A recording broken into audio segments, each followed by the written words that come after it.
ভালো পিচ পেলেই ব্যাট হাতে আলো কাটছেন তানজিদ তামিম। প্রতিপক্ষ কিংবা বোলার যেই হোক না কেন, ভালো পিচ পেলেই তিনি 4 ছক্কা হাঁকাচ্ছেন। চ্যাম্পিয়ন্স ট্রফিকে সামনে রেখে তানজিদের এমন ব্যাটিং আশা বাড়ায় এবং সবশেষ ম্যাচে 90 রানের এক ইনিংস।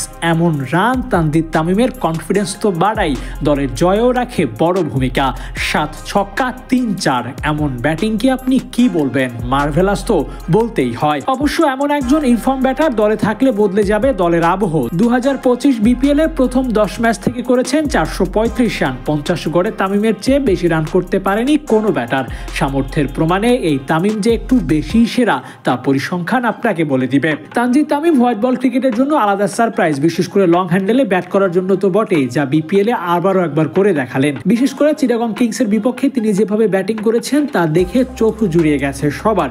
বিশেষ করে ঢাকা ক্যাপিটালসকে যেভাবে জয়ের বন্দরে নিয়ে গেলেন তার জন্য প্রশংসা করতেই হয়। এবং তার গেম অ্যাওয়ারনেস সম্পর্কে ধারণা খুবই ভালো। শট সিলেকশনে তার মতো মুনশিয়ানা দেখাতে পারে না আর কোনো ব্যাটার। টুর্নামেন্টে তামিমের ব্যাট থেকে এসেছে 23টি সাবধানী চারের মার।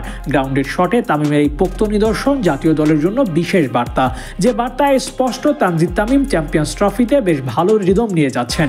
তবে বলতে পারেন তামিমের 9 ম্যাচে 20 চারের কথা তো শোনালেন, বললেন না 6 মারার কথা। 50 এভারেজে ব্যাট করা তামিমের ব্যাট ছুঁয়ে বল গিয়ে পড়েছে সীমানার বাইরে, এমন ঘটনা ঘটেছে 29 বার। অর্থাৎ গত 10 ম্যাচে 52টি বিশেষ শটস থেকে 266 রান এসেছে। চিটাগং কিংসের বিপক্ষে মাঠে নামার আগে তামিমের ব্যাট থেকে এসেছিল 345 রান। ম্যাচ শেষে সে রান হয়েছে 435। 266 রান এসেছে কেবল 4 ছক্কা থেকে। টুর্নামেন্টের সর্বোচ্চ রান সংগ্রাহক এই ব্যাটার 4-6 খেলায় কতটা সিদ্ধহস্ত তা বোঝাতে এই পরিসংখ্যান যথেষ্ট বোধ করি। তবে এটা জেনেও খুশি হবেন যে তামিমের ব্যাটিং এর জন্য স্পোর্টিং উইকেটের জরুরিয়ত বেশি, যা পাকিস্তানে পাওয়া যায়। বল পিচ করবে, আনইভেন বাউন্স আসবে না, ডেভিয়েশনে খুব বেশি তারতম্য হবে না, সিদ্ধান্ত নিতে ভাবতে হবে না 7-5। এমন পিচে বল পড়লে ব্যাটার তামিম জ্বলে উঠতে পারেন যে কোনো প্রতিপক্ষের সামনে, যেমনটা সিলেটের মাঠে হয়েছিল। লিটনকে সঙ্গী করে একের পর এক 4 ছক্কা হাঁকিয়ে তামিম বোঝাচ্ছিলেন ভালো পিচ পেলে রান করার জন্য কোনো কিছুই তার জন্য বাধা নয়। তামিমের ব্যাটিং এর সবচেয়ে ভালো দিক হলো ফিয়ারলেস ব্যাটিং করা, যেমনটা এই ম্যাচে করেছেন। ভয়ডরহীন ব্যাটিং এ অভ্যস্ত তামিম,